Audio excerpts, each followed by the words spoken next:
오늘은 돌아온 탕자 시리즈 6번째 시간으로 본문은 누가복음 15장 20절과 21절 두 절 보겠습니다. 누가복음 15장 20절, 21절 제가 봉독하겠습니다. 이에 일어나서 아버지께로 돌아가니라. 아직도 거리가 먼데 아버지가 그를 보고 측은히 여겨 달려가 목을 안고 입을 맞추니 아들이 이르되 아버지 내가 하늘과 아버지께 죄를 지었사오니 지금부터는 아버지의 아들이라 일컬음을 감당하지 못하겠나이다 하나. 바리새인과 서기관들이 예수님이 세리와 죄인을 영접하고 음식을 같이 먹는다고 대해서 수근거렸습니다. 그 말을 듣자 주님은 그 자리에서 곧바로 세 가지 비유로 대답했습니다. 인간 납비라면 오랜 시간 궁리해도 도저히 지어낼 수 없는 아주 정교한 스토리인데다가 하나님이신 예수님만이 계시할 수 있는 영적인 진리가 풍성히 내포되어 있습니다. 특별히 셋째 비유는 기성전결을 갖춘 두 가지 이야기로 아버지와 두 아들의 관계를 대조하고 있습니다. 우선 탕자인 둘째 아들은 타국에서 돼지 사료조차 얻어먹지 못해 완전히 굶어 죽을 판국이 되자 비로소 고향집이 생각났습니다. 17절을 다시 보면은 내 아버지에게는 양식이 풍족한 품꾼이 얼마나 많은가라고 말했습니다. 평소에 아버지는 종들로 배불리 먹게 해주는 인자한 사람이었을 뿐만 아니라 고국에는 지금 흉년이 들었다는 소식이 없습니다. 그래서 집으로 돌아갔는데 아버지가 기뻐서 살찐 송아지를 잡아서 큰 잔치를 벌여주었으나 그로 인해서 큰아들과 아버지 사이에 갈등이 생깁니다. 이 비유의 내용이 딱 지금 현재의 상황과 완전히 일치합니다. 그러니까 세리와 죄인은 자기들이 그 둘째 아들이고 바리새인과 서기인은 첫째 아들과 일치하다는 사실을 구태여 설명하지 않아도 곧바로 눈치챘을 겁니다.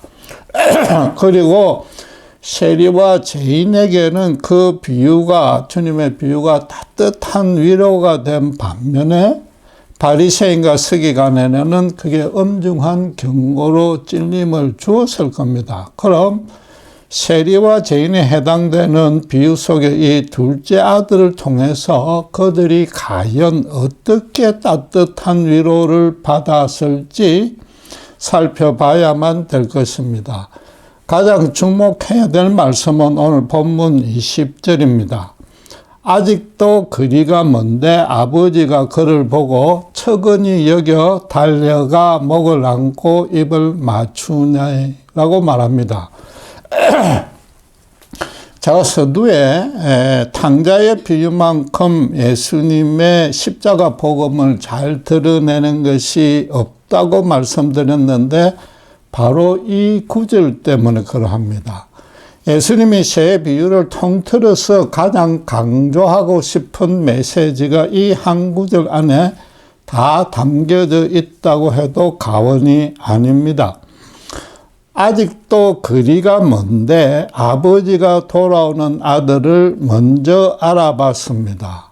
시력으로 따지면 늙은 아버지보다 아들이 훨씬 더 좋았을 것입니다. 지금 아들은 아버지 집을 향해서 걸어오고 있었고 아버지는 이민 가버린 아들이 언제 돌아올지 모르니 일상적인 활동을 하고 있었을 겁니다.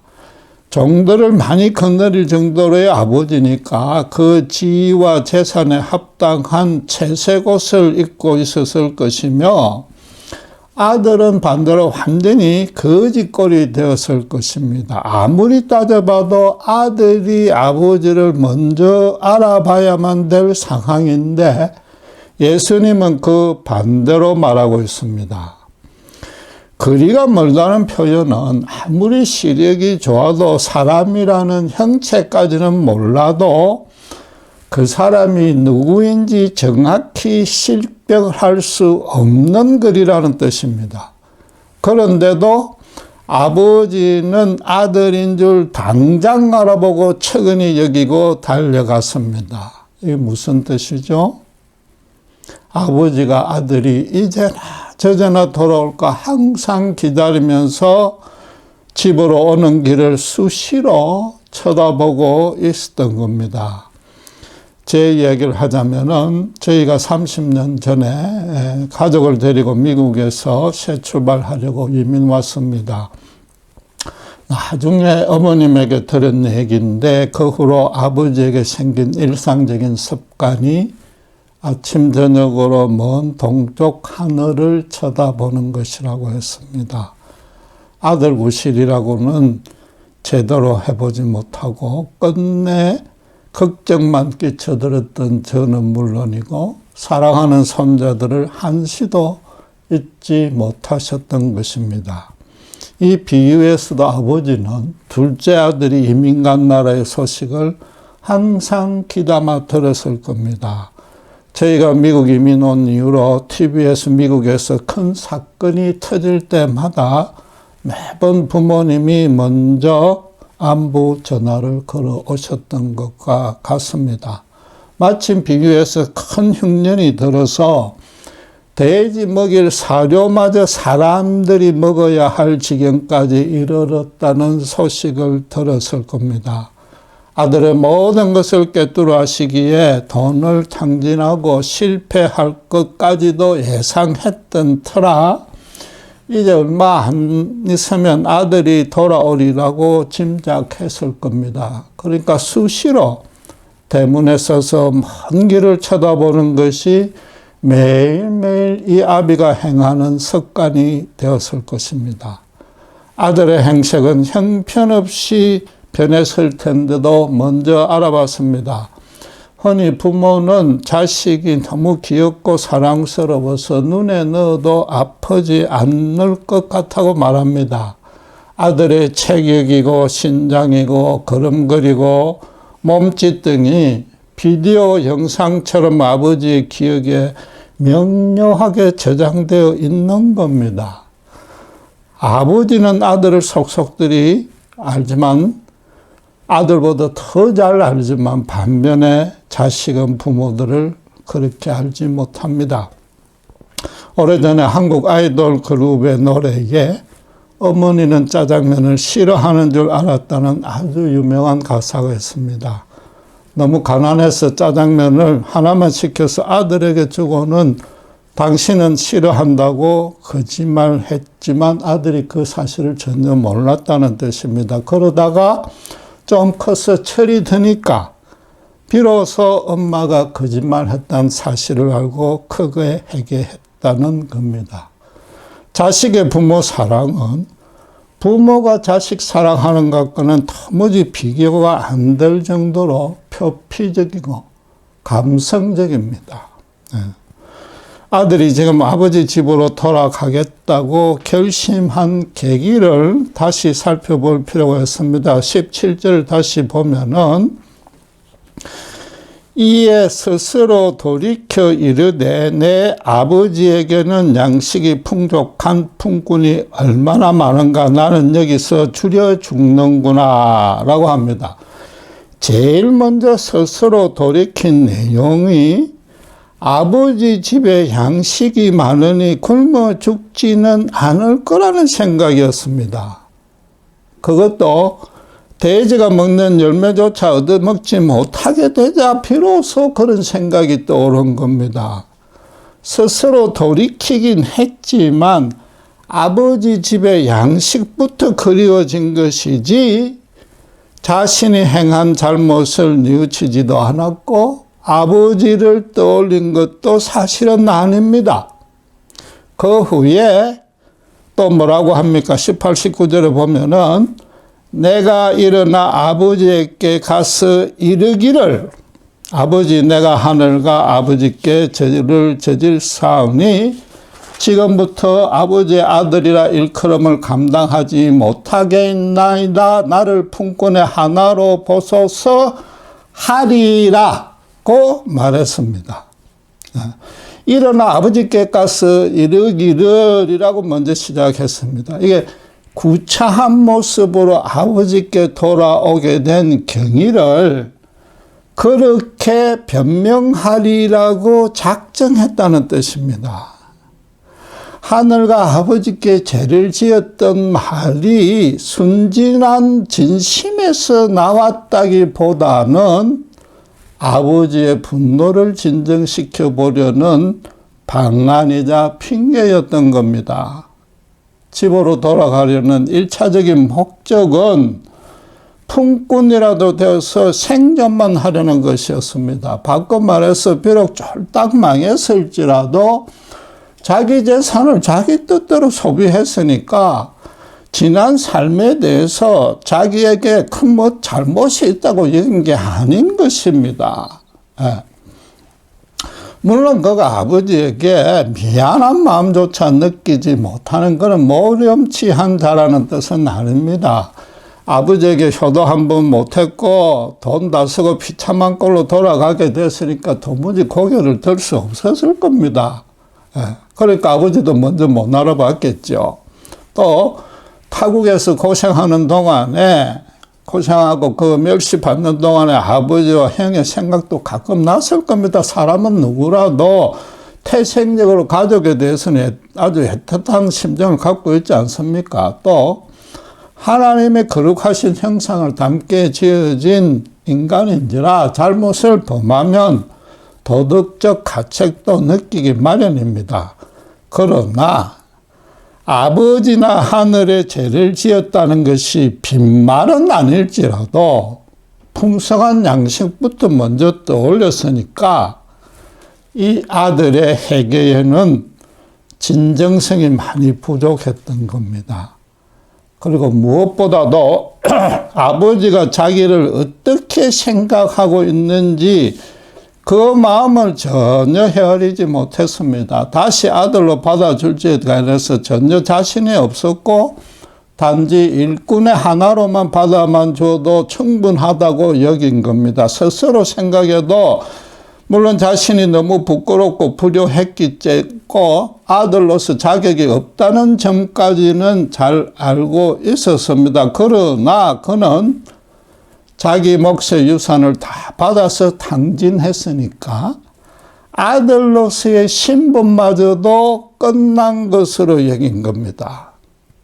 아버지에게서 더 이상 받을 재산은 없고 그러니까 온전한 사랑도 기대할 수 없으니 아들이란 신분도 회복되리라고는 아예 기대하지도 않은 겁니다. 아버지와 아들의 관계마저도 사회적, 경제적 여건에 따라서 중지 내지 취소되는 걸로 여긴 겁니다. 요컨대 그의 인생과는 오직 풍부하게 먹고 마시는 것에만 초점이 맞춰져 있었던 겁니다. 여전히 모든 일을 자기 스스로 판단하고 자기 뜻대로 시행하려 들었습니다. 제가 아이들의 끼니마저 이을 걱정을 해야 될 정도로 쫄딱 망한 후에 지푸라기라도 짚는 심정으로 교회 출석했다고 말했습니다. 그때의 제가 하나님에 대해 갖고 있던 인식이 바로 이 아들의 아버지에 대한 것과 똑같았습니다. 물론 저에게도 인생이 너무 허망하다든지 하나님을 좀 더 알고 싶다는 그런 영적인 갈증도 분명히 있었지만은 그에 대한 진정성과 심각성이 현재의 이 현실적인 고통을 해소하려는 소망보다는 훨씬 약했던 겁니다. 무엇보다도 이 아들처럼 하나님의 저를 향한 마음은 전혀 헤아리지 못했습니다. 그분이 나를 속속들이 알기에 먼저 나를 알아보고 달려와서 안고 입을 맞춰주리라고는 꿈에도 상상하지 못했습니다.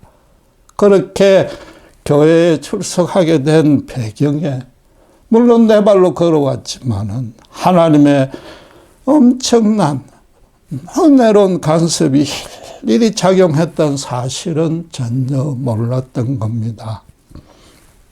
실제로 미국의 통계에 따르면 어른이 되어서 교회를 출석하게 되는 이유의 대부분이 90% 이상이 현실적 고난 때문이라고 합니다. 한국의 경우도 마찬가지일 겁니다.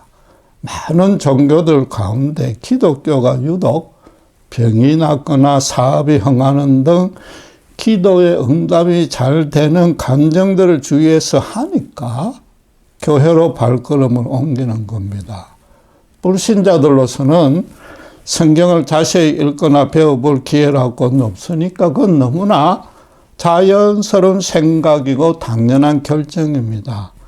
성경이 말하는 핵심 주제인 예수님의 십자가 대속 구원이 의미하는 바는 전혀 알 수 없습니다. 대신에 교회에서 시킨 대로 열심히 따르고 뜨겁게 기도하면 내 형편이 나아질 것이라고만 기대하는 겁니다.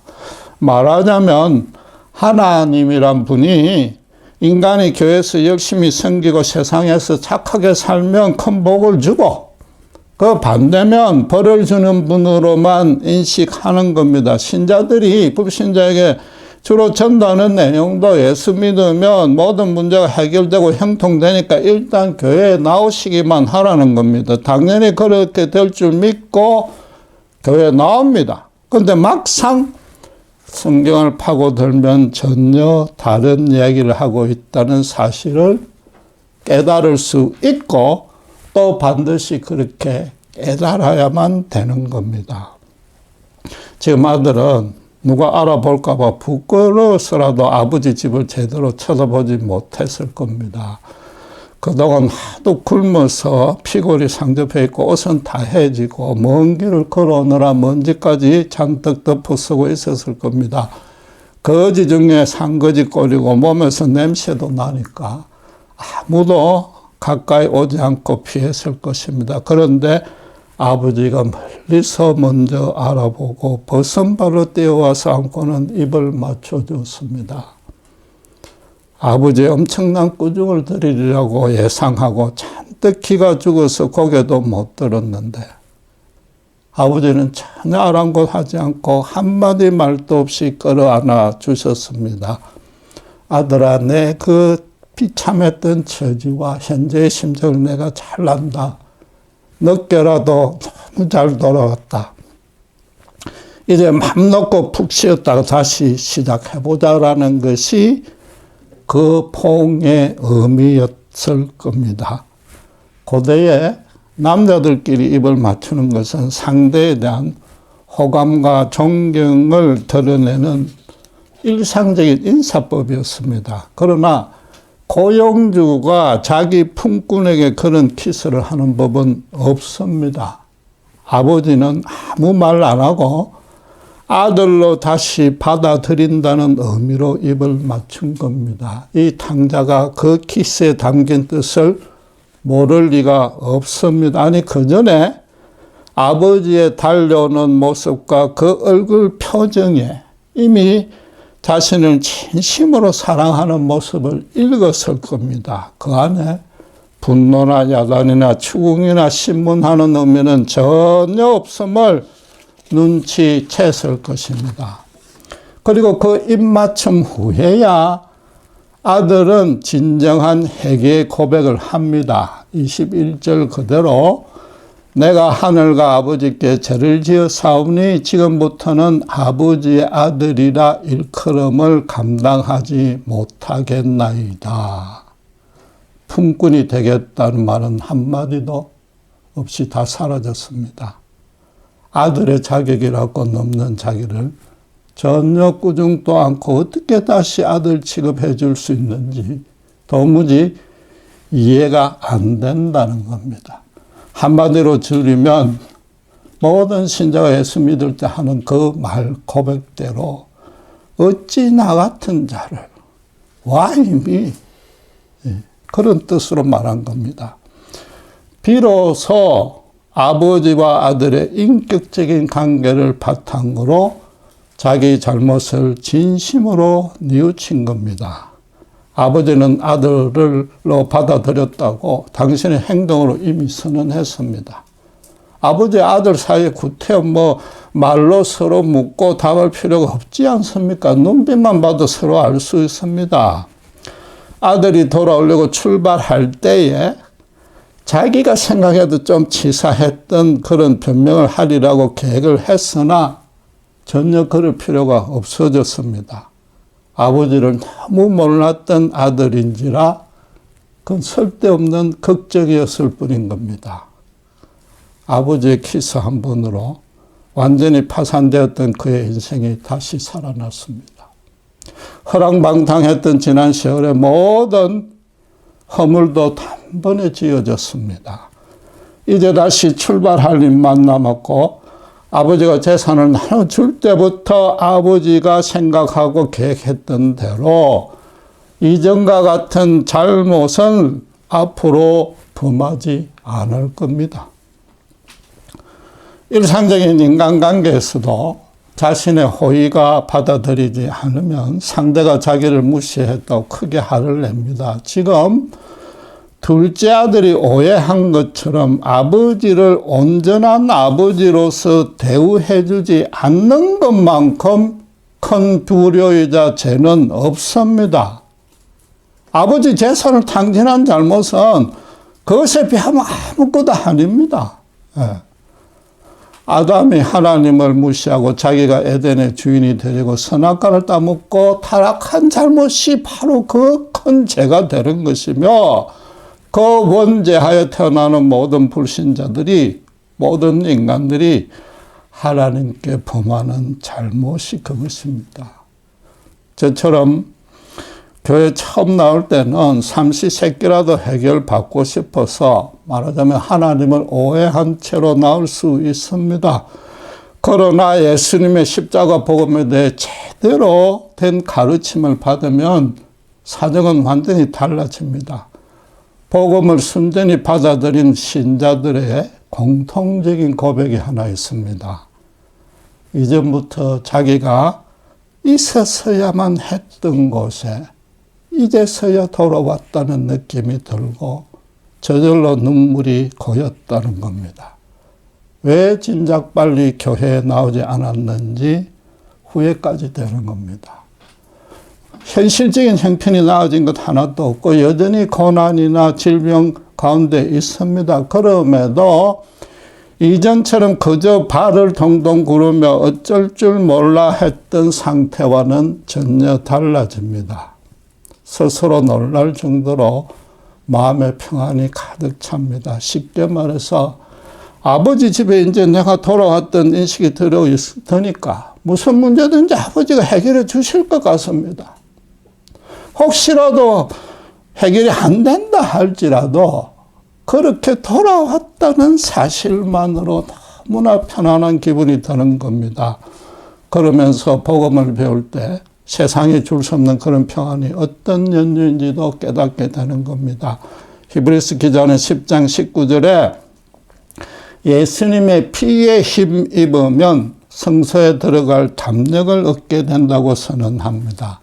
그리고 그 담력의 근거는 예수님이 십자가에 돌아가시면서 제3을 받는 그 지성소로 들어가는 입구를 막고 있던 휘장이 찢어진 사건 때문이라고 덧붙였습니다. 매년 지성소에 희생양을 뿌려야만 했으나 완전한 제물이신 예수님이 십자가에 피를 흘리셨습니다. 그래 하나님께 영단번에 완전한 제사가 드려졌습니다. 그 은혜를 진심으로 받아들이며 모든 죄의 사함을 받고 하나님의 자녀로 받아들여집니다. 성막의 휘장 가운데로 길이 활짝 열려졌기 때문에 대제사장의 중보 없이도 신자 각자가 성령의 인도로 언제 어디서든 하나님을 인격적으로 만날 수 있게 된 겁니다. 신자가 어떤 형편에 처해 있든 간에 있는 모습 그대로 주님의 십자가 앞에 엎드리면 주님은 이 비유의 아버지처럼 큰 기쁨으로 받아주시기에 신자는 평강과 안식을 주님의 그 평강과 안식을 함께 누릴 수 있게 되는 겁니다. 원죄하에 있는 모든 인간은 오직 자기만 높여도 되니까 세상은 지금 무한 경쟁을 펼치는 아수라장이 되었습니다. 자기 모든 것을 희생해가면은 그런 진정한 사랑이 눈을 닫고 찾아봐도 없고 심지어 부모 자식 간에도 제대로 형성되지 않습니다. 최근 한국에서 자식에게 유산을 절대로 미리 나눠주지 말라는 말이 생겼습니다.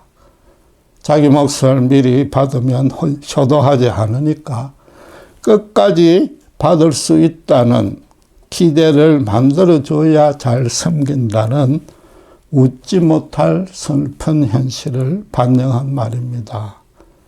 2000년 전 예수님의 이 탕자의 비유가 아버지마저도 돈으로 따지는 21세기에도 변함없는 이 인간의 본성을 생생히 그리고 있지 않습니까?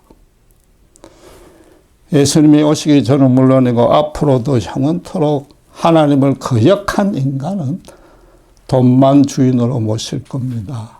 예수님 당시에 여호와를 믿고 따랐던 바리새인과 사두개인도 예외가 아니었습니다. 물론 현실적으로는 누구나 돈이 지배하는 이 땅에서 이 땅의 질서와 간섭대로 살 수밖에 없지만은 진정한 평강과 안식은 하나님 안에서만 얻을 수 있습니다. 모든 선하신 것은 하나님만이 주실 수 있는데 그분을 배제해서는 아무리 재산을 많이 모은들 갈급하고 허망할 뿐입니다. 그래서 하나님이 인간에게 요구하시는 것은 오직 하나뿐입니다. 당신을 떠나서는 어떤 선도 이룰 수 없다는 그 사실 하나만 겸손히 시인하라는 겁니다. 그래서 자신이 어떤 모습으로 어떤 체제에 빠져 있든지 간에 당신께로 두 손 들고 나오라는 겁니다. 요컨대 하나님을 하나님답게 인정만 하라는 겁니다. 심지어 본문의 탕자처럼 저처럼 죽지 않기 위해서 먹고 마실 것을 구하러 와도 된다는 겁니다. 대신에 자신은 전적으로 무력하고 어리석음으로 하나님만이 나를 살려주실 수 있다는 그런 진실한 고백만은 있어야 되는 겁니다. 당장 하나님이 어떠신 분인지 그 통치하는 원리가 어떤 건지 깊이 알지 못해도 됩니다. 그분의 그분다우심만 그나마 순전히 믿으면 성령의 역사가 임하는 겁니다. 하나님의 참사랑이 예수님의 십자가를 통해서 베풀어지고 이전에 그 교만하고 완악했던 심령을 깨끗이 완전히 뒤집어 줍니다. 아버지와 아들의 관계로 회복시켜서 주님과 함께 기뻐하며 살아갈 수 있게 해 주시는 겁니다. 이 탕자는 세상 어느 누구도 그를 인간 취급해 주지 않았습니다. 나중에 살펴보겠지만 친형마저 그를 미워했습니다. 오직 아버지, 즉 하나님만이 그를 온전한 사람으로, 아니 온전한 아들로 대우해 주었습니다. 세리와 죄인의 유대사에서의 처지가 바로 그랬는데 유일하게 예수님만이 아버지의 사랑으로 아들처럼 그들과 교제해 주셨던 겁니다. 여러분, 성경에 하나님께 쓰임받은 큰 인물들을 보십시오. 하나님의 사랑을 받을 만한 자격이 있었던 자라고는 단 한 명도 없습니다. 모세는 살인자였고 다윗도 충직한 부하 아내와 간음하고 그 남편까지 죽였고 바울마저 스데반은 물론이고 예수 믿는 자들을 죽이는 자였지 않습니까? 도덕적, 종교적으로는 도무지 어렵다 칭할 수 없고 이 현장의 세리와 죄인과도 비교가 안 될 큰 죄에 빠진 자들인데도 주님은 사랑해 주셨고 제자로 주의 일꾼으로, 큰 일꾼으로 세웠습니다. 인간의 상식과 이성으로는 도무지 이해가 안 되는 하나님만의 사랑인지라 그들 모두도 와임이 어찌 나 같은 자를이라는 고백을 했을 겁니다. 아무리 허랑방탕하게 살았어도 이 둘째 아들이 아버지에게 아들이 아니었던 적이 단 한순간도 없었습니다. 처음부터 끝까지 당신의 사랑하는 아들이었습니다. 그러나 만약 끝까지 타국에 남아서 자기 멋대로 살았다면 아버지의 사랑은커녕 그 심정도 평생 알지 못하고 죽었을 겁니다. 예수님의 십자가를 끝까지 완악하게 거역하는 불신자의 운명입니다. 돈만 주인으로 모시고 살았던 때처럼 죽었어도 아버지와 아무런 관계를 맺지 못하는 겁니다. 바꿔 말해서 살았어도 죽었어도 사탄의 나라에서만 지내는 겁니다. 예수님은 사람들이 당신의 십자가 긍휼을 끝까지 믿지 않아 심판받게 되는 이유를 요한복음 3장 19절에서 당신께서 빛으로 오셨으나 빛보다 세상을 더 사랑했기 때문이라고 선언했습니다. 이 탕자도 처음에는 아버지보다 돈을 더 사랑했기 때문에 사탄이 지배한 다른 나라로 가버렸던 겁니다. 그대로 두면 영원한 멸망에 떨어질 수밖에 없었으나 하나님이 미리 택한 자이기 때문에 돼지 취급도 받지 못하게끔 만들어서라도 기어이 당신의 자녀로 다시 받아들이셨던 겁니다. 비유에서 주목할 사항이 하나 더 남았습니다. 탕자가 아버지께로 되돌아가게 된 계기가 아주 극적인 상황인 것 같지만 사실은 흔히 있는 일이었습니다. 흉년은 고대에서 자주 있었습니다. 아버지 유산을 미리 받을 수도 있고 사받아 망하는 것은 너무 흔한 일입니다.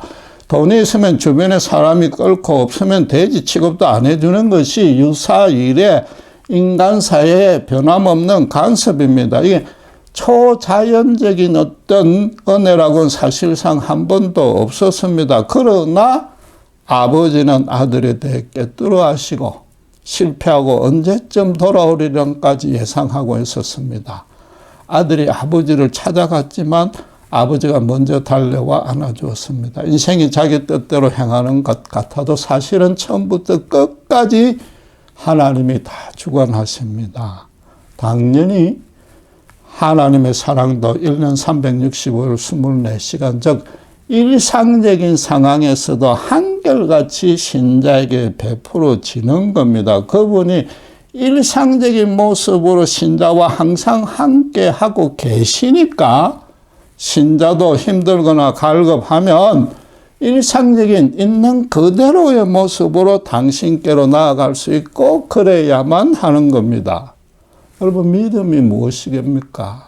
히브리서 기자 말대로 내가 지금 처해 있는 사건과 상황이 아무리 힘들어도 실제 있는 모습 그대로 하나님께 되돌아갈 수 있는 담력, 더 알기 쉽게 말하면 뻔뻔함입니다. 아무리 죄로 넘어졌고 지금도 세상과 사랑과 죄악과 사탄이 물고 늘어지고 있어도 예수님이 내 편이고 하나님이 내 아버지고 나는 그분의 사랑받는 아들이라고 큰 소리 칠 수 있는 게 믿음입니다. 다시 강조하지만 정말로 있는 모습 그대로 나와야 됩니다. 아들이 아버지에게 도움을 청하는데 일부러 비굴함을 가장할 필요도 없고 자기 권리처럼 강요해서는 더더욱 안 되는 겁니다. 아버지를 아버지로 인정한다는 것은 바꿔 말해서 아들 또한 정말로 아들처럼 행동하는 겁니다. 내 속에 숨긴 것 하나 남지 않도록 하나님 앞에 모든 것을 드러내서 완전히 맡겨댑니다. 그분께 숨길 수 있다거나 속일 수 있다고 생각하는 자체가 너무나 어리석은 짓입니다. 그 반대로 아무리 노력해도 해결될 것 같지 않는 그런 죄책감이나 자책감에 휩싸여 있어도 그분 앞에 나가는 것을 절대로 주저해서는 안 되는 겁니다. 죄를 씻는 문제나 자신의 자존감을 회복하는 문제는 더더욱 스스로 해결할 수 없으니까 더욱 있는 그대로 주님께 하나 빠짐없이 아뢰야 되는 겁니다. 예수님은 십자가에서 당신의 전부를 우리에게 주셨고 당신의 모든 수치까지 다 드러냈습니다. 그래서 세상에서 유일하게 예수님만이 누구에게나 세상 모든 이에게 남이 모르는 수치든 억울함이든 고난이든 자책이든 재책이든 염려든 분노든 무엇이든지 당신께 다 털어놓으라고 요구할 수 있는 유일한 존재인 겁니다. 여러분 지금 하나님이 어떤 경우에도 나를 사랑한다는 자신감이 있습니까? 그분은 내가 심지어 큰 잘못을 범해도 끝까지 내 편이라는 뻔뻔함이 있습니까? 그래서 세상이 아무리 험악하게 돌아가도 평강을 유지할 수 있습니까? 물론 우리가 연약해서 이 질문에 주저없이 예스라고 대답 못해도 됩니다. 당자는 인간사에서 완전히 실패해서 죽기 직전에 돌아왔지 않습니까? 그러니까 예수님이 아무 말 없이 십자가에 죽을 수밖에 없었던 겁니다. 신자가 자기 믿음을 점검하는 기준은 사실상 하나입니다. 돈과 예수님 중에 누가 진짜 주인인지 여부입니다. 더 정확히 말해서 수시로 돈의 눈길이 돌아갈지라도 다시 정신 차리고 예수님 앞으로 돌아오는 배짱이 그런 실력이 있는지 여부인 겁니다. 기도하겠습니다. 도무지 아들 취급을 받으리라고 꿈도 꾸지 못했던 둘째 아들을 아버지가 먼저 알아보고 달려가서 목을 안고 입을 맞춰줬습니다. 우리가 예수를 믿게 된 것이 바로 똑같은 처지였고 똑같은 은혜임을 고백합니다. 그렇게 하신 뜻이 다시는 이전과 같은 잘못된 생각을 하지 말고 돈을 주인으로 삼지 말라는 것임을 깨닫습니다. 히브리서 기자 말씀대로 언제 어디서든 힘들 때마다 정말 갈급할 때마다 특별히 돈의 시선이 갈 때마다 주님 앞으로 뻔뻔하게 돌아갈 수 있는 믿음을 허락하시고 그때마다 주께서 주시는 기쁨과 평강으로 저희들을 충만히 채워주시옵소서.